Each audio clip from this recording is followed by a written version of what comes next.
Bon matin tout le monde, j'espère que vous allez super bien. Moi c'est Valérie, nutritionniste diététiste et on se retrouve aujourd'hui pour une journée dans mon assiette spéciale anti-grisaille parce que comme vous pouvez sans doute constater de votre côté aussi, le temps est très gris dernièrement. Alors je vais faire mon gros possible pour ajouter un brin de soleil dans votre journée. Et aussi, j'en ai glissé un petit mot dans la dernière vidéo, mais mon mois de janvier est plutôt difficile, alors ça va être tout en simplicité et comme toujours, des options nutritives et économiques. Alors, si c'est du contenu qui vous intéresse, pensez à vous abonner à ma chaîne, ça me fait toujours grandement plaisir. Et nous, on commence ça maintenant. J'ai commencé la journée avec un bol de gruau vraiment de base, mais tellement réconfortant. J'admets avoir une petite préférence, vous avez sans doute remarqué, pour les gruaux cuits au four. J'ai déjà présenté plusieurs recettes par le passé, mais souvent, pour faire plus simple, je vais opter comme aujourd'hui pour la cuisson à la cuisinière.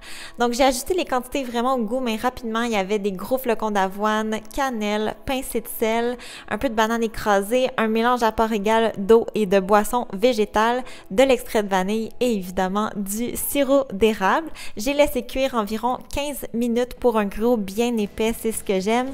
Puis, j'ai garni de yogourt grec nature, fruits surgelés, sirop d'érable, beurre d'arachide et brisure de chocolat.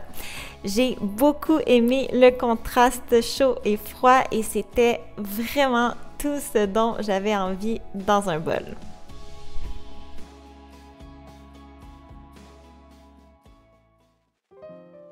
Les prochaines recettes sont tirées de blogs culinaires. Comme toujours, les liens vont être en barre d'informations.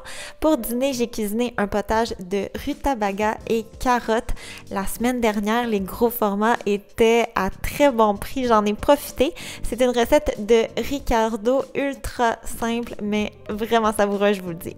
J'ai commencé par attendrir mes légumes et les pommes de terre dans un peu de beurre. Ensuite, j'ai ajouté le bouillon de poulet. C'était un bouillon réduit en sodium que je trouve encore très salé, alors je l'ai combiné à de l'eau.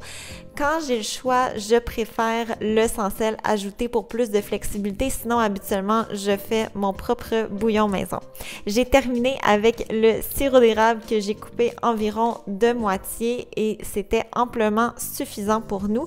J'ai laissé mijoter une trentaine de minutes puis j'ai réduit en purée lisse au mélangeur. Entre-temps, j'ai préparé une tartinade d'haricots blancs à saveur de poulet de la cuisine de Jean-Philippe.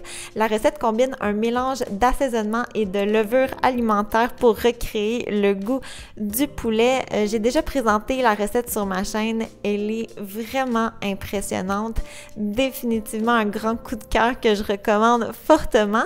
Et comme la dernière fois, j'ai coupé la mayo de moitié avec du yogourt grec nature et j'ai substitué le sel de céleri par des graines de céleri moulu, le tiers de la quantité demandée. J'ai complété mon repas avec des craquelins de grains entiers et c'était délicieux, un repas vraiment pas cher et très coloré.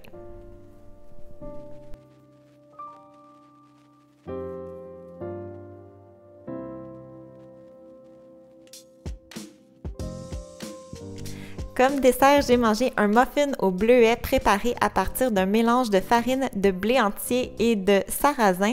J'ai seulement réduit la quantité de sel demandée. Une cuillère à thé de sel me semblait un peu excessif pour un dessert. Je vais être honnête, ce n'est pas ma recette préférée, mais tout de même bon. J'aime beaucoup l'usage de la farine de sarrasin. Mon conjoint a vraiment aimé et les commentaires sont excellents. D'ailleurs, il me trouve très critique, alors je ne suis peut-être pas votre meilleur juge. J'ai combiné mon muffin avec des fruits et du beurre d'amande.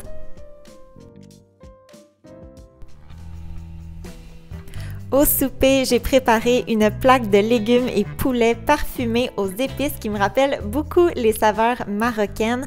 Vous le savez, je suis une grande fan des repas sur plaque pour leur simplicité et rapidité d'exécution. C'est aussi super versatile. Vous pouvez vraiment intégrer ce que vous avez à la maison. Alors, j'ai commencé par préparer mes légumes. Dans un grand bol, j'ai mélangé carottes, choux-fleurs, oignons, ail. J'ai également ajouté un reste de poivron rouge, un peu d'huile et du sel au goût.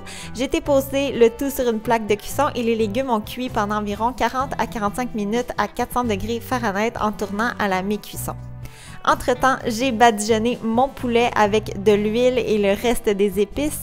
J'ai bien salé, puis j'ai déposé les poitrines sur une autre plaque et de mon côté, elles ont demandé 35 minutes de cuisson pour atteindre la bonne température interne.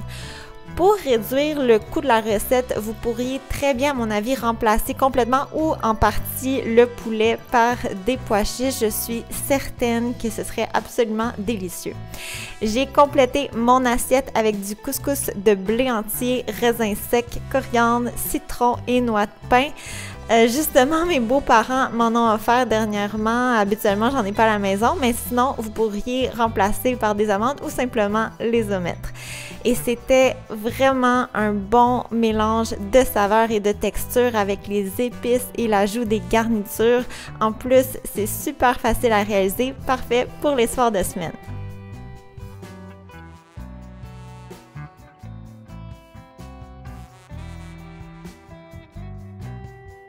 J'ai terminé la journée avec une pomme tranchée saupoudrée de cannelle, dattes, beurre d'arachide et une petite friandise qu'il me restait du temps des fêtes. Et c'est ce qui complète ma journée. Malgré la simplicité, j'espère vous avoir donné quelques bonnes inspirations et surtout un peu de soleil. Et comme toujours, un gros merci de votre présence et on se retrouve très bientôt. Bye bye!